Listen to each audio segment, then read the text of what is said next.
The third principle for building your ambition is self-discipline. Of all the subjects we've covered so far and are about to cover, none is more important than covering the disciplines for success. What's at the core of achieving the good life? The major key to the good life. The major key is not in learning how to set goals. It is not in learning how to better manage your time. It is not in mastering the attributes of leadership. Every day in 1,000 different ways, we are trying to improve ourselves by learning how to do things. We spend a lifetime gathering knowledge in classrooms, in textbooks, in experiences. Now, if knowledge is power, if knowledge is the forerunner to success, then why do we fall short of our objectives?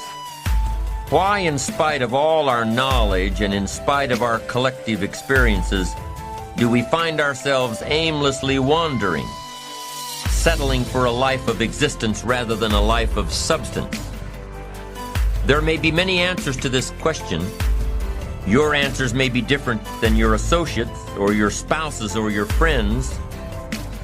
While there may be many answers to this question, the fundamental answer is the absence of discipline. Applying all that we know. That's the key word, discipline. Self-discipline. We might add one more word here, consistent. Consistent self-discipline. It doesn't really matter how smart you are or how much you know if you don't use it. It doesn't really matter that you graduated magna cum laude if you're stuck in a low-paying job. It doesn't really matter if you attended every seminar that comes to town if you don't apply what you've learned. Better than knowledge is applied knowledge. And once we've applied our knowledge, we must study the results of that process. Apply our knowledge, study the results. Refine our approach. Finally, by trying and observing and refining and trying again, our knowledge will inevitably produce worthy results, admirable results. And with the joy and results of our efforts, we continue to apply, to learn, to observe, to fuel our ambition with the positive reinforcement of continued progress. Pretty soon, we'll find that we're swept into a spiral of achievement, a vertical rise to success. And the ecstasy of that total experience makes for a life of triumph over tragedy, dullness, and mediocrity. But for this whole process to work for us, we must first master the art of discipline, self-discipline, consistent self-discipline. It takes consistent self-discipline to master the art of setting goals, to master the art of time management, to master the art of leadership, to master the art of parenting and relationships. If we don't make consistent self-discipline part of our daily lives, the results we seek will be sporadic and elusive. It takes a consistent effort to truly manage our valuable time, or we'll be consistently frustrated. Our time will be eaten up by others whose demands are stronger than our own. It takes discipline to conquer the nagging voices in our minds. The fear of failure, the fear of success, the fear of poverty, the fear of a broken heart. It takes discipline to keep trying when that nagging voice within us brings up the possibility of failure. It takes discipline to admit our errors and recognize our limitations. The voice of the human ego speaks to all of us. Sometimes the voice of ego says that we should magnify our value beyond our results. It leads us to exaggerate, to not be totally honest. It takes discipline to be totally honest, both with ourselves and with others. Be certain of one thing: every exaggeration of the truth, once detected by others, destroys our credibility and makes all that we say and do suspect. As soon as a business colleague figures out that we tend to exaggerate, guess what? They'll always think we exaggerate, and they'll never quite hold us in the same regard again. Never.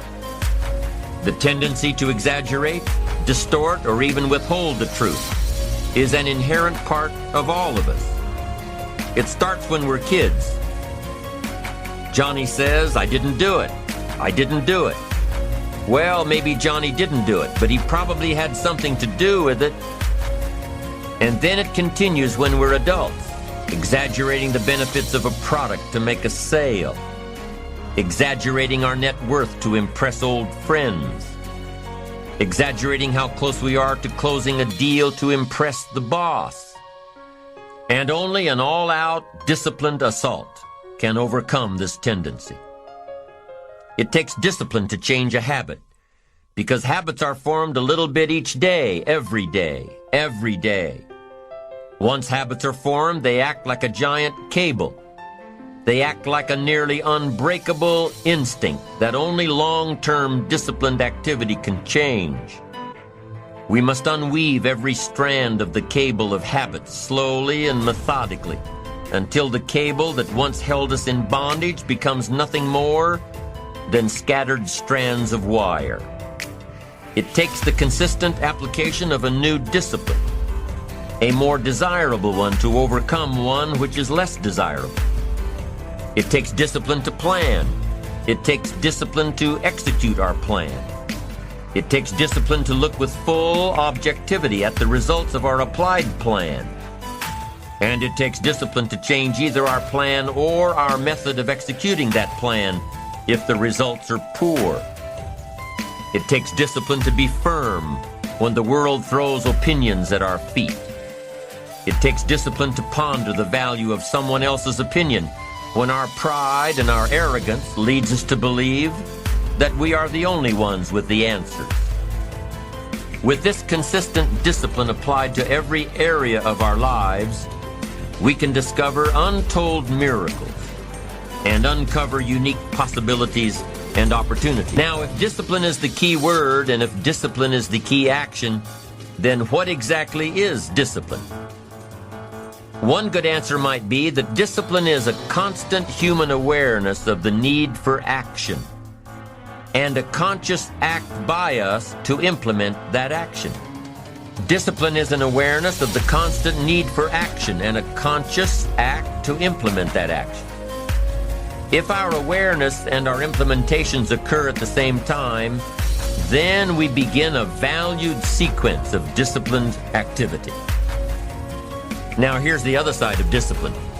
If there's considerable time that passes between the moment of awareness and the time of our implementation, then that is called procrastination. Procrastination, doing it tomorrow instead of today. Procrastination, an almost exact opposite of discipline. The voice within us says, get it done. Discipline then says, do it now. Do it to the best of your ability, today, tomorrow, and always, until finally the worthy deed becomes instinctive. Procrastination says later, tomorrow, whenever I get a chance. Procrastination also says, do what is necessary to get by or to impress others. Do what you can, but not what you must. In every circumstance we face, we are constantly presented with these two choices. Do it now or do it later. discipline, and procrastination. A choice between a disciplined existence bearing the fruit of achievement and contentment, or procrastination, the easy life for which the future will bear no fruit, only the bare branches of mediocrity. The rewards of a disciplined life are great, but they're often delayed until some time in the future. The rewards for the lack of discipline are immediate, but they are minor in comparison to the immeasurable rewards of consistent self-discipline. An immediate reward for lack of discipline is a fun day at the beach. A future reward of discipline is owning the beach. For most, we choose today's pleasure rather than tomorrow's fortune. So how can you get rid of the easy distraction? How can you keep your mind on what you're trying to do? How can you keep an attitude of doing it all and doing it now? How can you make the choice of discipline over procrastination? How can you stay focused on your ambitions? How can you avoid conversations at the water cooler? You can keep your focus on your work. You can get it done today instead of tomorrow. You've got to really work on your consistent self-discipline on a daily basis, or you'll find yourself distracted. Distracted by negative thoughts, distracted by negative people, distracted by water cooler chatter, and pretty soon, depending on the type of people you've associated with, distracted by your doubts within yourself. Never underestimate the power of influence and association, and never underestimate the power of your own consistent self-discipline. Now let's take a closer look at discipline, at the 3 steps to becoming disciplined. First, true discipline is not the easiest option. Most people would rather sleep until 10 o'clock than get up at 6. It's easier to go to bed late, sleep late, show up late, leave early. It's easier not to read. It's easier to turn on the television than to open a book. It's easier to do just enough than to do it all. Waiting is always easier than acting. Trying is always easier than doing. Imagine what life would be like if we didn't have to make our bed in the morning, or keep our garage clean, or pay our taxes, or show up for work tomorrow. Wouldn't it be fascinating if we didn't have to do these things? Wouldn't it be fascinating? What do you suppose would become of us? You're right, not much. For whatever the reason, the system we live in and contribute to is designed to make the easiest things in life the most unprofitable. Profitable seems to be the most difficult. Our world is and always will be a constant battle between the life of ease and its momentary rewards and a life of discipline and its far more significant rewards. Each has its own price, the price of discipline or the price of regret. We will pay one or the other. What we wish we had done is the voice of regret, speaking in a sorrowful tone at a time when there is no going back. This is regret. No second chance. No, what would I do differently? Choose one or the other, but both will have their price, the price of discipline or the price of regret. One costs pennies, the other a fortune. Dostoevsky said, "There are hundreds of young men who would die for the truth, but very few who would spend 5 years studying to know what the truth is." Dying for the truth is much more dramatic than the discipline of studying it one little piece at a time, one day at a time, 1 month at a time. But in the big picture, is dying for the truth really easier than adhering to the daily disciplines? The first lesson of discipline is that it isn't the easiest option. The second lesson of discipline is that it's a full-time activity. And we've said that the best form of discipline is consistent self-discipline. You see, the discipline that it takes to make your bed every day is the same discipline necessary for success in the world of business. The discipline to organize your garage is the same discipline to organize your business. All disciplines carry through to affect all parts of our lives. If we're disciplined in just one area and lazy in another, guess what? Pretty soon, the lazy side will creep in and destroy the disciplined side. The bad habits in one area of our life will eventually destroy our self-discipline in the areas we've been working on. Consistency cannot be inconsistent. Discipline is the mind being trained to control our lives. Discipline is a set of standards which we've selected as a personal code of conduct. Discipline is imposing on ourselves the requirements for honoring these standards.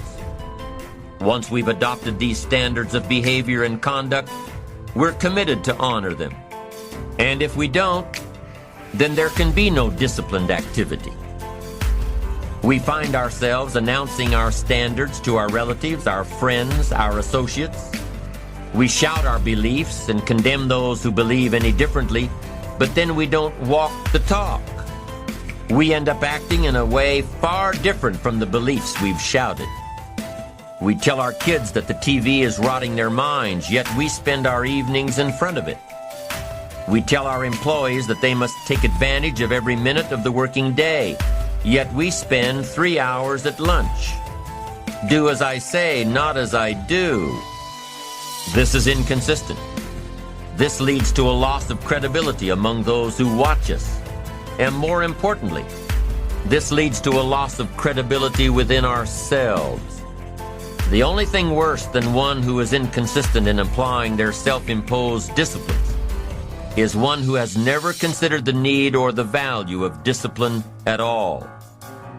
These people seem to wander aimlessly, changing procedures, changing standards, changing loyalties, and shifting frequently from one commitment to another, leaving behind a trail of broken friendships, unfinished projects, and unfulfilled promises, all because of a discipline that was either non-existent or imposed so infrequently that it was ineffective.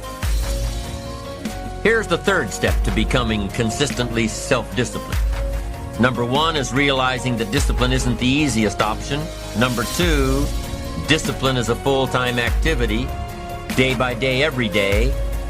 And the third step to becoming self-disciplined is really a philosophy that holds one of life's unique promises.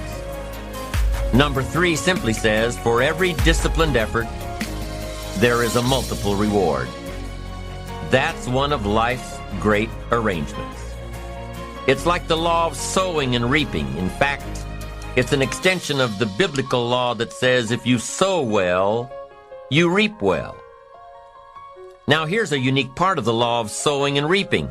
Not only does it suggest that we'll all reap what we've sown, it also suggests that we'll reap much more. Life is full of laws that both govern and explain behaviors. But this may well be the major law we need to understand. For every disciplined effort, a multiple reward. For every disciplined effort, a multiple reward. What a concept. If you render unique service, your reward will be multiplied. If you're fair and honest and patient with others, your reward will be multiplied. If you give more than you expect to receive, your reward is more than you expect. But remember, the key word here, as you might well imagine, is discipline. Everything of value requires care and attention. Everything of value requires discipline.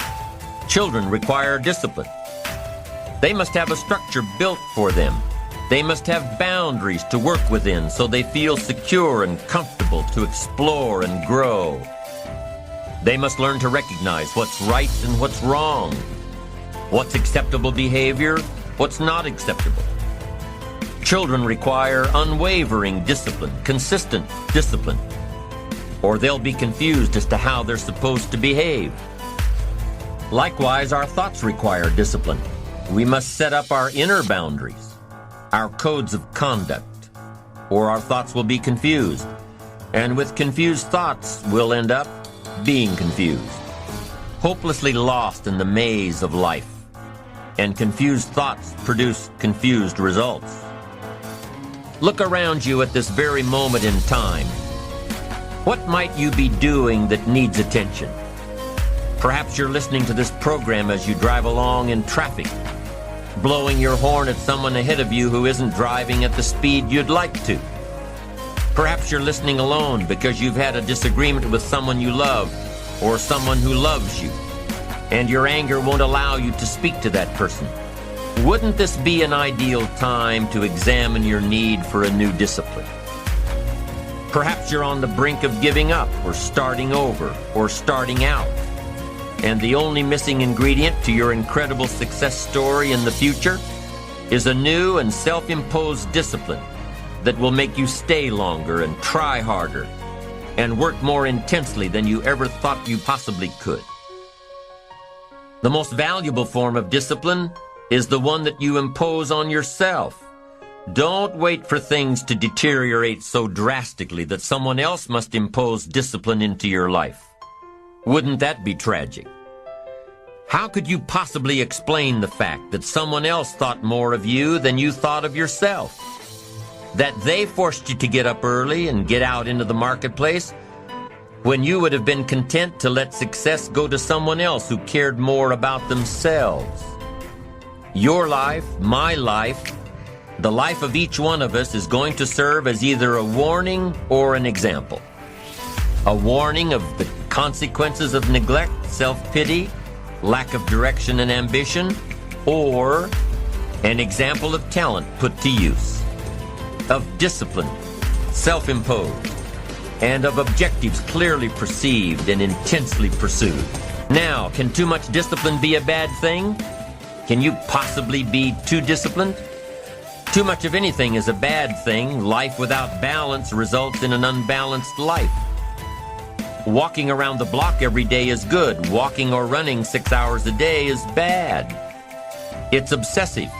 Unless, of course, you make your living as a marathon runner. Then you're doing your job. Eating an apple a day is good. Eating only apples is bad. You won't get all the protein and vitamins and nutrients your body needs. Working hard, burning the midnight oil, doing it until is good. Working nonstop, never taking a vacation, never having any fun, never spending quality time with the people you love, working day after day, month after month, never taking a break year after year, is bad. If you've got your nose to the grindstone all the time, how are you ever going to spot new opportunities, consider new ideas? It doesn't work that way. You've got to stop and ponder where you've been and where you're going. You've got to reflect so you know if you're even on the right track. Everyone has heard the story of Willie Loman in the play Death of a Salesman. Willie was a workaholic. He typified the old-fashioned concept of success. After all, if you're always working, you must be successful. No, it doesn't work that way. For workaholics, there's never enough work. They can work 10, 12, 14 hours a day, take 2 jobs, work them back to back. The only satisfaction is fighting off sleep, denying life's pleasures, getting more tasks done. Some people are impressed with this type of behavior. But just because a workaholic spends too much time working, that doesn't mean he or she ends up with the most money. These people are generally more task-oriented than results-oriented. They're busy being busy, not busy being productive. Workaholics generally end up alienating their families, losing their health, facing a crisis of value. Now, wouldn't you prefer a life of productivity rather than a life of tasks? Of course. When you schedule your time and take advantage of your time, you can work smarter instead of working longer. And you'll probably end up getting more done than the workaholic. And still have time for other things in life. Enlightened self-interest says, I will look for new ways to work smarter by focusing on doing more per hour instead of doing more hours. It says I will run my day so my day doesn't run me.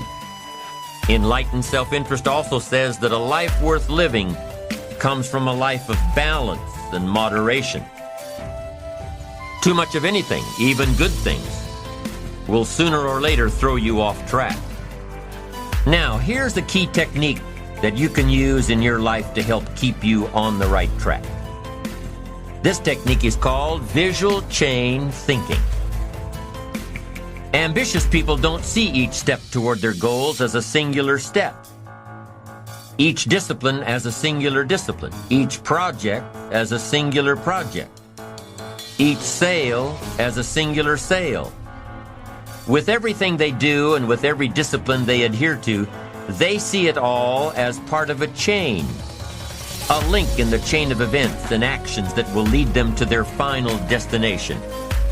Every action and every discipline today is a link in the chain. Every action and every discipline tomorrow is a link.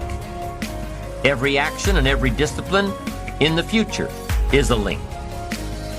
When you can see that every link in the chain will eventually lead you to the things you want most out of life, to the person you want to become, then you won't grow discouraged or fearful or impatient with today. When you can see where you're going through visual chain thinking, even on the toughest days, you'll keep building your ambition by knowing where you're going, not just where you are today. Part of this visual chain thinking is built when you decide on your direction, when you can see where you're going to end up before you get there. When you can see California while staring at the east side of a 14,000-foot mountain. And building your visual chain of thought begins when you have well-defined plans for your career, your family activities, your investments, and your health. Your plans and goals are your visual chain, knowing where you're going before you get there. Develop a plan, a game plan. It's ironic how we all understand the importance of mapping out a strategy for a football game or a basketball game. Not one professional team in the world begins a game without a complete strategy. But few of us take the time to map out a strategy for our lives, a game plan. But it's important. Here's the first rule for your game plan of life. Don't start your day until you have it finished. Don't begin your activities of the day until you know exactly what you plan to accomplish. Don't start your day until you have it planned, and do this every day. I know all this writing takes time and a disciplined effort, but remember that value is the fruitful result of discipline, not hope. Once you've mastered the art of planning your day, you're ready for the next level. Don't start your week until you have it finished. Don't begin your activities of the week until you know exactly what you plan to accomplish. Don't start your week until you have it planned. Just imagine what life would be like if you took time out of every Sunday to plan your week. Come Friday, you won't be saying, "Boy, did this week fly by. Where did it go? What did I do?" No, if you plan your week before you start it, you'll know exactly what you want to do, what you want to accomplish, what you need to work on. If you learn to plan your days as part of your overall game plan for the week, the parts will fit much better. Your days will be better, more effective. You'll be working smarter, not harder. And when you've learned to plan your week, guess what? You've got to plan your month. Don't start your month until it's finished. By developing a game plan for your days, your weeks, your months, by developing and following your game plan, your days and weeks and months all become part of a bigger plan, a bigger design, a long-term view of your life, a visual chain. You'll start gaining a greater perspective of it all because you are planning. It takes great discipline on your part, but it will soon lead to a new habit, a habit of mastering your time, a habit of discipline that will lead you to the good life. Now, if visually seeing the future is new to you, if you've never developed a game plan before, let me offer a few tips. There are two things that you need to understand before you create a game plan. Number one, a game plan, a visual chain of your future, is like a spreadsheet. Instead of listing numbers, you list activities. It's like a to-do list. And number 2, the technique of developing a game plan can be used for a single day, a single project, or a variety of projects that are happening simultaneously. Here's how you do it. First of all, you need to buy a pad of graph paper. Game plans work best on graph paper. So take a sheet of graph paper and make vertical columns of the number of days this plan is to cover. Then on the left-hand side of the paper, write the heading, Activities. Under this heading, list all of the activities to be accomplished within your time frame. Let's say, for example, that you've got 1 week to finalize a marketing plan. It's an overwhelming amount of work to complete, but it's got to be done. So break it down piece by piece. The best way to start is by listing all of the individual components on the left-hand side of the page. Now, some of these things need to be completed before others can be started. You need to have your market research results in before you can determine your target market. You need to know your target market before you can develop your marketing strategy. You need to have your marketing strategy before you can create a budget for collateral materials, and so on.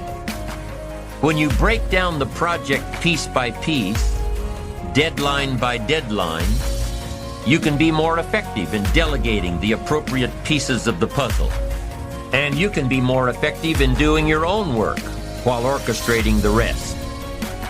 The final result of developing a visual chain, your game plan, is a clear visual presentation of the tasks before you.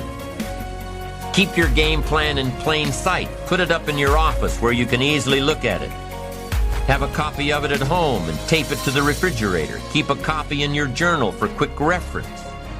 Your game plan will serve as a constant reminder of all that you need to do to get where you want to go. If you're doing all that you're scheduled to do, game plans are very rewarding. And the discipline of developing and following a game plan is exciting. Day by day by day, week by week by week, month by month by month, you'll see the magic of your dreams and plans turning into reality. It's an incredible feeling of being in charge of your life, your surroundings, your future. It's like creating a work of art on the biggest canvas imaginable. It's creative. It's beautiful. This is powerful stuff, to dream a dream, plan for the dream, and then to watch your dream turn into reality. And what's really powerful about creating game plans is that you can see your future right before your eyes. So on those days when your energy isn't up to par, your enthusiasm is a little low, your ambition isn't pulling you, and your attitude isn't on the high side, on those days, use your game plan to see how far you've come and take time to realize just exactly where it is that you're headed for. On those days, it's your discipline and visual chain of the future that will pull you ahead. It can't possibly set you back. It'll pull you ahead. Develop a game plan for your life and make sure that it includes more than work projects. Make sure that your game plan includes time for recreation, time for reflection, time for exercise, time for health, time for spirituality. Let's say you've developed your plan and you've penciled in writing a report from 9 a.m. to 10 a.m. Well, what if you don't do your best report writing this early in the morning? What if you do this kind of work best at 3 in the afternoon? Then juggle your projects around a little. Know yourself well enough to know what you do best at different times of the day, of the week, of the month. Know the best time for you to accomplish a certain type of task and schedule it during those times. You have to work with your game plan in order for it to best work for you, and you have to maintain the discipline of working your plan until what? Until you've got it down. In the end, it is your own discipline that acts as the magic catalyst to give substance and depth to your ambition. to achieve your own plans and dreams, to have what you want to have, and to become what you want to become. Your consistent self-discipline is the magic catalyst. The ultimate question cannot be whether you are going to make the fundamental disciplines your own. The ultimate question is when. With the intense and consistent application of worthy disciplines, we have the individual and collective capacity to change ourselves, our incomes, our attitudes, our lifestyles, and our effect on other people. We can change opinions, we can change leadership, we can even change the direction of our nation. We have the chance, we have the capacity, we have the answers, and we have the ability. The elements are all there, including the freedom to try. Only the discipline is missing, and that element and the decision to use it lies within all of us. The choice is ours.